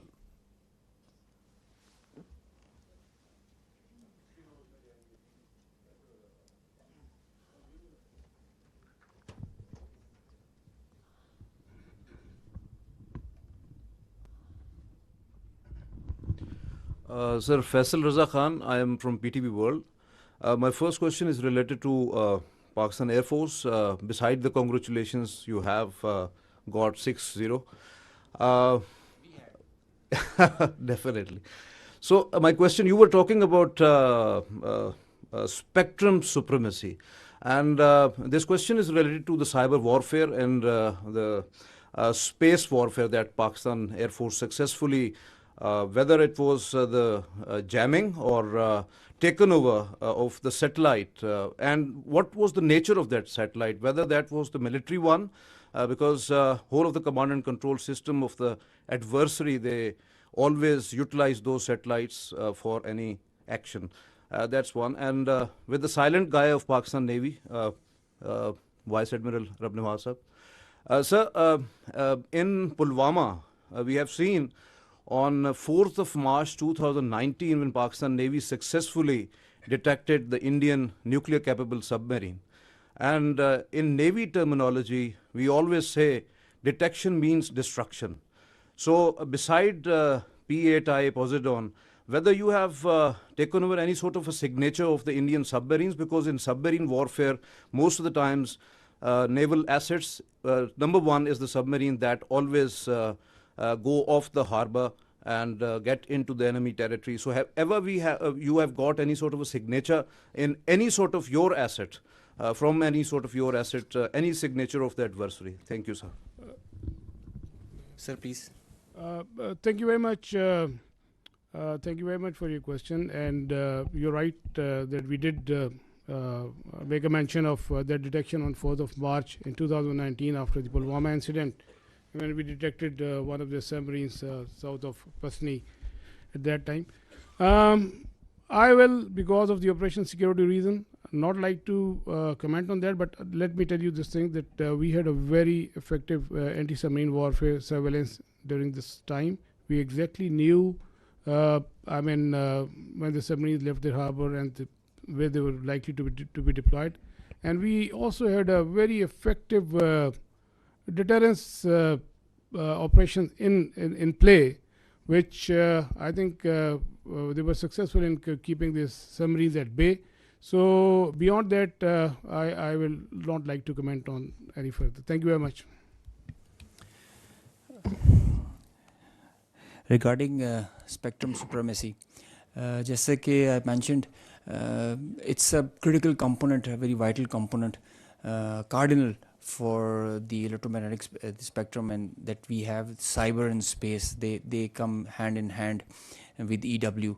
With the satellite, the satellite that was jammed was a military satellite used by them. The downlink is scuttled. It leads to decision paralysis if done on a continued level. There is no communication where beyond line of sight platforms are acting, so they kind of get redundant. Whenever any payload is within line of sight, it is working on certain other principles. When it is going beyond, it goes on SATCOM, and the SATCOM is denied, so its effectiveness is reduced to almost nil. And so is cyber, where the services are denied, the nodes, the C2 structure that are working over there in the whole architecture. So it's a kind of a paralysis that takes place whereby cyber and space, they go hand in hand, and that is how you carry out the spectrum supremacy. I just mentioned it is Pakistan Air Force is really going into it with full momentum. Our Chief of the Air Staff is leading this initiative whereby we are entering into this domain, and it gives you cross-domain effects. When one side is applied and multiple levels, you get the outcome, the providence and the dividends. So this is the new warfare. This is the new thing that is there.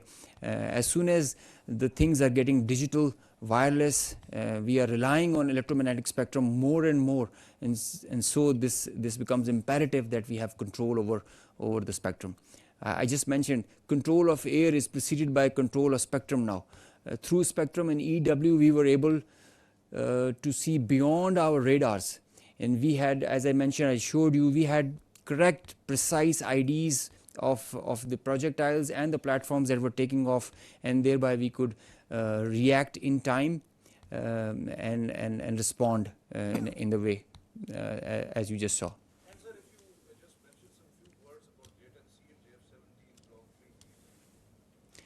JF-17 is a very potent platform. Pakistan is employing them very effectively, as you just saw.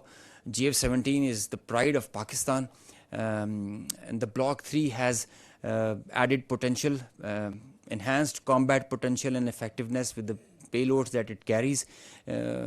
All these targets that were engaged were done by JF-17, Block 2 and 3.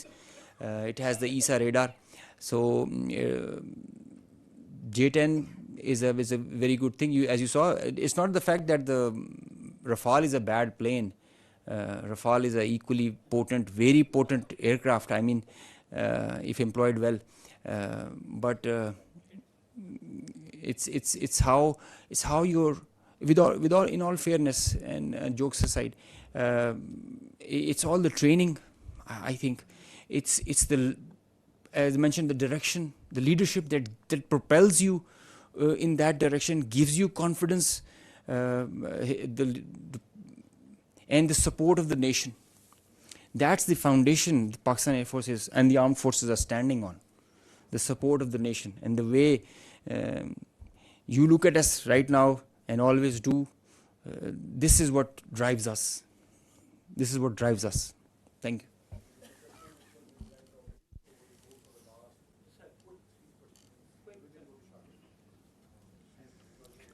He's asking that the questions should not be quick, the answers should also be quick. Huh? Yes.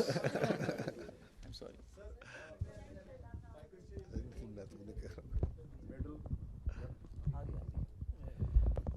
Sir आज Indians की तरफ से press conference की गई थी, उसमें इतराफ़ किया गया, जब उनसे पूछा कि राफेल गिरा है तो उन्होंने कहा कि जंग में नुकसानात होते रहते हैं, तो दुश्मन की तरफ से इतराफ़ करना कितना उसका इम्पैक्ट है। दूसरा सवाल ये है कि सर एक दिन पहले जब नायब सदर से सवाल किया गया कि इंडियन पाकिस्तान कशीदगी चल रही है, तो उन्होंने कहा it's none of our business, लेकिन वो क्या हुआ कि एकदम से उनका बिजनेस भी हो गया और उन्होंने मोदी को कॉल भी की, कहा जा रहा है क्योंकि सेंसिटिव इन्फॉर्मेशन उनके साथ लग गई थी।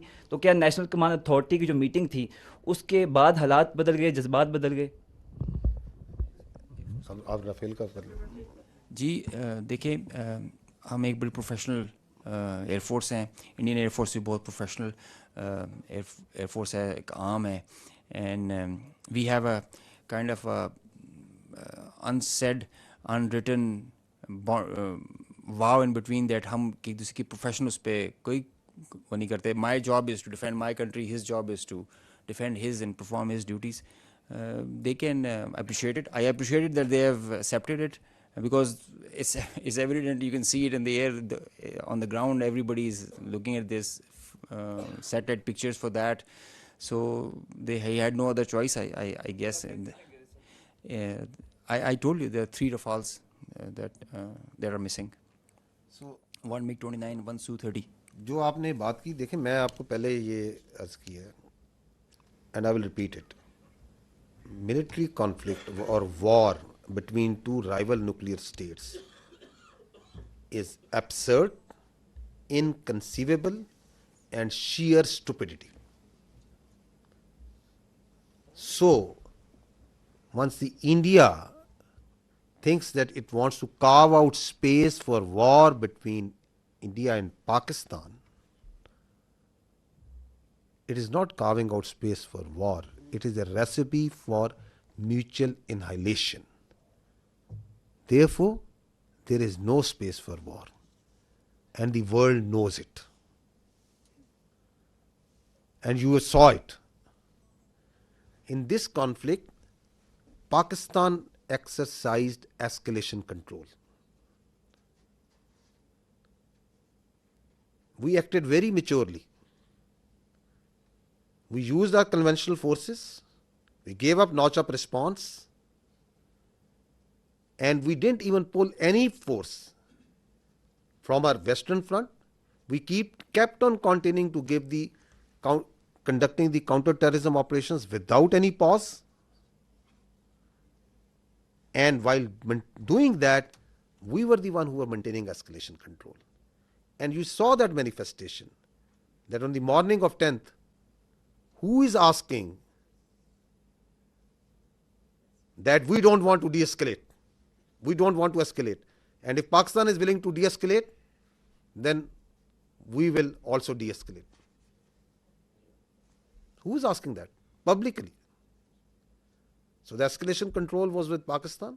We were acting very maturely, and we understand that this notion of carving out space, it is madness. And that's why you said, that's why what you referred to, the world community, the international players, they very well understand that. Sir, I'm from Chinese media. My name is Yusuf Khan. So my question is that, sir, there is a news on foreign media and also on social media. Sir, my name is Yusuf Khan. I am from Chinese media, CCTV.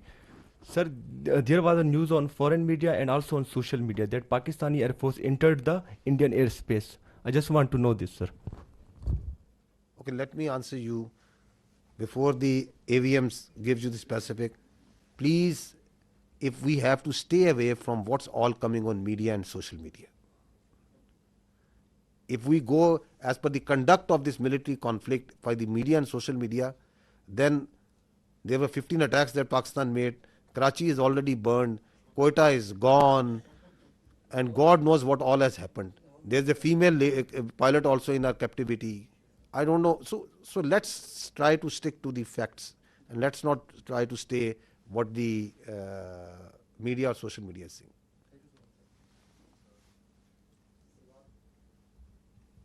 Salman from Bold News. My question is for AVM.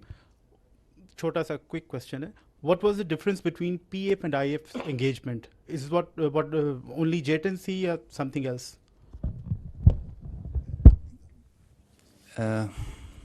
I think I did mention JTNC is a potent platform. So is JF-17, F-16, and Rafale also. It's how you employ them. It's a training. I think it is a training. It is the mindset. It is the mindset of our pilots.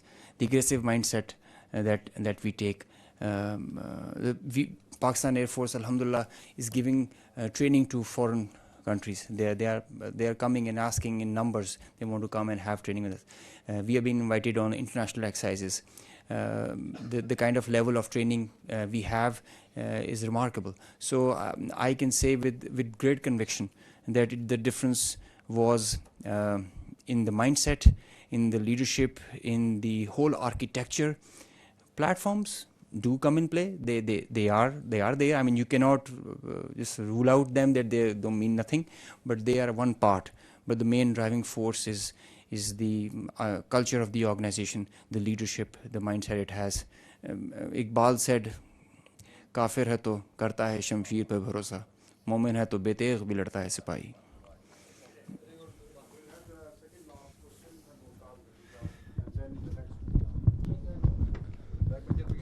जल साहब, वैसे तो पहलगाम के फ़ौरन बाद जो disinformation operation launch किया गया था इंडिया की तरफ से इस कॉन्फ्लिक्ट के ऊपर, वो उससे सारी दुनिया आगाह हो चुकी है, मगर एक इंतहाई गैर जिम्मेदाराना خبر جو وہاں پہ پھیلائی گئی اور پھیلائی جا رہی ہے وہ یہ ہے کہ ہماری نیوکلیئر فیسلٹی کو کریانہ کے قریب جو ہے انہوں نے ہٹ کیا ہے. آلدو ہمیں تو معلوم ہے کہ یہ فالس ہے، مگر انٹرنیشنل کنزمپشن کے لیے میں چاہوں گا کہ آپ اپنا اس کے اوپر پوائنٹ آف ویو دے دیں. جی فالس ہے.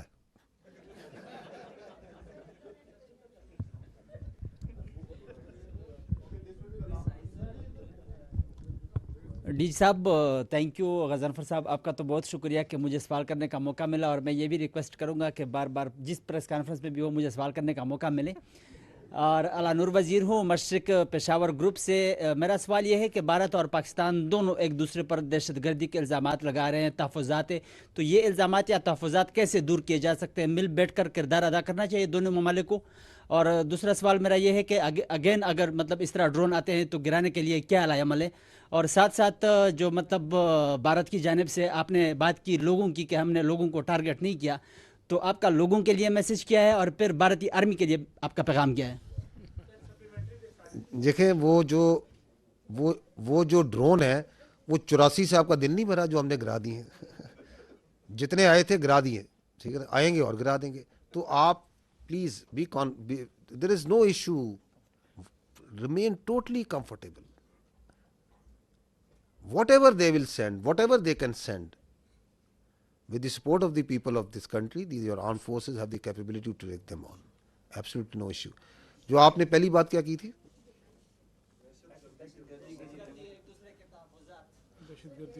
You see, we have to first, this issue of the scourge of terrorism, who is facing it? It's Pakistan. Who is sponsoring it? Who is abetting it? It's India. So that's the reality.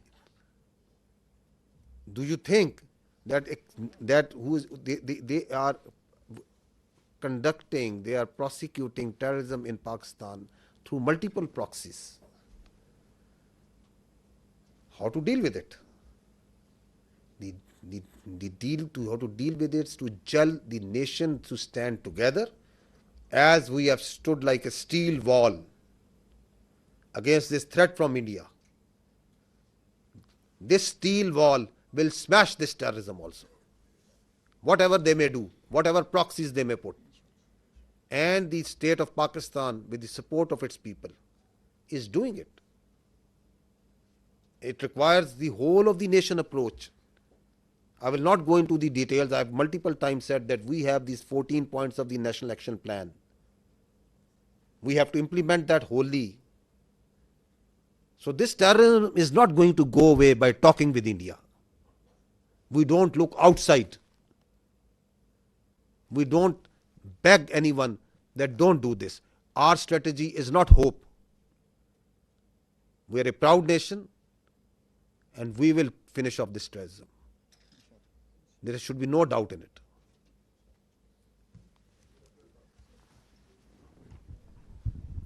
Thank you very much سر.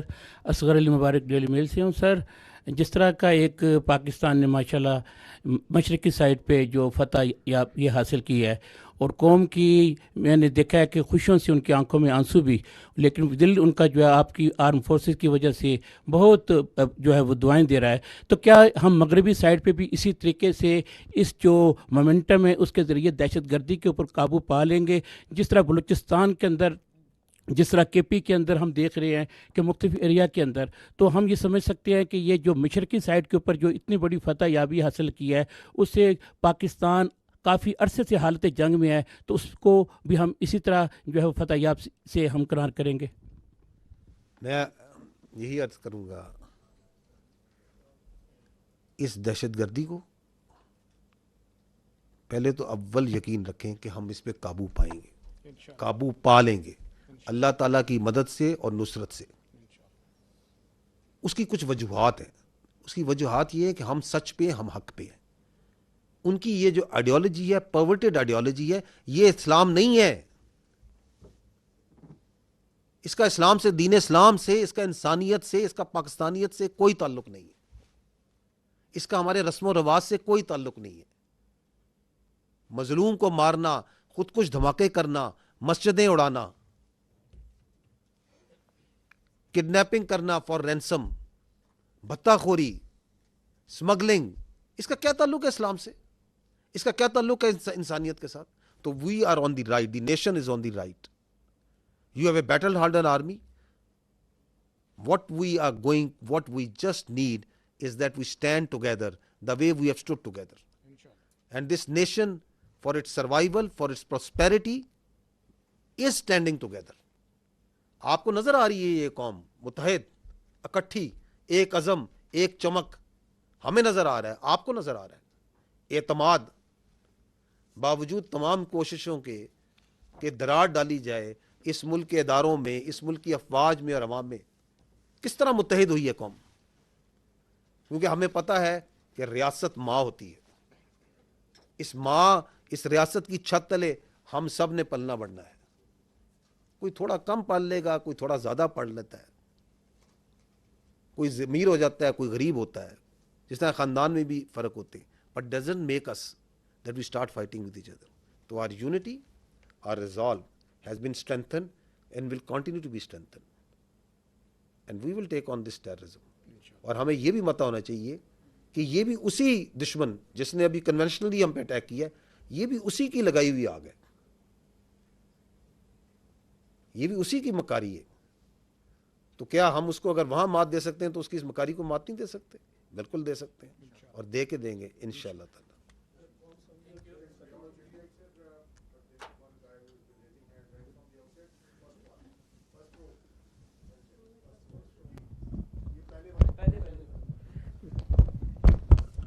बिशारत फाजल अब्बासी, दिल्ली जाप पाकिस्तान से. मेरा औरंगज़ेब साहब से सवाल है कि हमारे minister ने भी कहा था कि जो हमारे त्यारे थे वो इंडिया के त्यारे जो काफ़ी थे उनको हम गिरा सकते थे. तो क्या ये बात सही है? हमें क्यों नहीं गिराए? अगर हम गिरा सकते थे तो हमने क्यों नहीं गिराए? जी सर. देखिए, I did mention escalation management and how you envisage and you plan the whole conflict. It is not reactive, it's proactive hota hai. So it is not also trigger happy also. So the principles give you direction and accordingly aap usko enact karte in the whole architecture. It's not firing at will. There is a prudent thought and a strategy behind it. Yes, we could have fired more. Yes, we could have had PAI along with Navy. But there is a greater design behind it. और हम एक बड़ी constraints का मुज़ाहरा करते हैं because there is उसमें एक sanity prevail करनी चाहिए. At least one side should practice it. देखिए, मैं इसमें दोबारा ये ऐड करना चाहूँगा, मैंने 2 बार ये पहले कहा है, ये दोनों न्यूक्लियर ताकतें हैं, दोनों ममालिक. इनके दरमियान जो जंग है वो एक हमाकत होगी. 3 वर्ड मैंने इस्तेमाल किए: एब्सर्ड, इनकंसीवेबल, शेयर स्टुपिडिटी. अब अगर उसमें से एक पार्टी जो सी है वो अपने किसी वजूहात की वजह से, किसी घुमंड की वजह से, कोई अपनी पॉलिटिकल उसकी अपनी कोई ख्वाहिशात हैं जिनको अचीव करना चाहता है, we don't want to get into there. If he is trying to carve out a space, तो आग से खेल रहा है. इसमें मैच्योर पार्टनर कौन है? मैच्योर प्लेयर हम हैं. और आपने इस पूरे प्रोसेस में देखा, जो इस तरह एवीएम औरंगजेब ने कहा कि एस्केलेशन को कंट्रोल हम कर रहे थे. And the world knows it that how responsibly, how much with restraint. अगर आपने मेरी बातचीत सुनी, हमने कहा we acted in a very deliberate, precise but restraint manner. अपनी जो हमारी कल्चर है, जो हमारी ट्रेनिंग है, जो हमारे एथोस हैं, उसके मुताबिक सिविलियंस को टारगेट नहीं करना, मसाजिद को टारगेट नहीं करना, प्लेसेस ऑफ वर्शिप को टारगेट नहीं करना. सिर्फ उसको टारगेट करना है जो हम पे हमलावर हुआ है. तो there is lot that is at play. You are not a trigger happy army. We are a peace loving nation. We want peace within and without. हम सिर्फ एग्रेशन को जवाब देते हैं और फिर टका के देते हैं, ताकि किसी की दोबारा मजाल ना हो हमारी तरफ आंख उठाने की. होगी तो फिर हम आंख निकालेंगे. थैंक यू, बहुत शुक्रिया भाइयों. دو ایٹمی ممالک کے درمیان جنگ حماقت کے سوا کچھ بھی نہیں. D G I S P R lieutenant general Ahmed Sharif Chaudhry کی نیوز کانفرنس آپ ملاحظہ کر رہے تھے. اس اہم بریفنگ کے حوالے سے آپ کو آگاہ کریں گے. دشمن کے خلاف پاکستان کی فتح پر اللہ تعالیٰ کے شکر گزار ہے.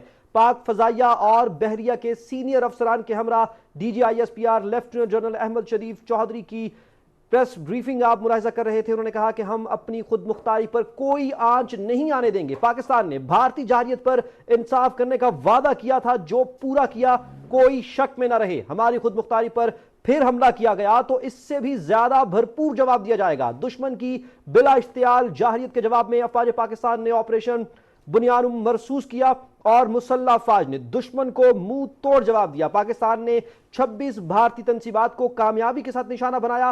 تمام حملے انتہائی مہارت کے ساتھ کیے گئے.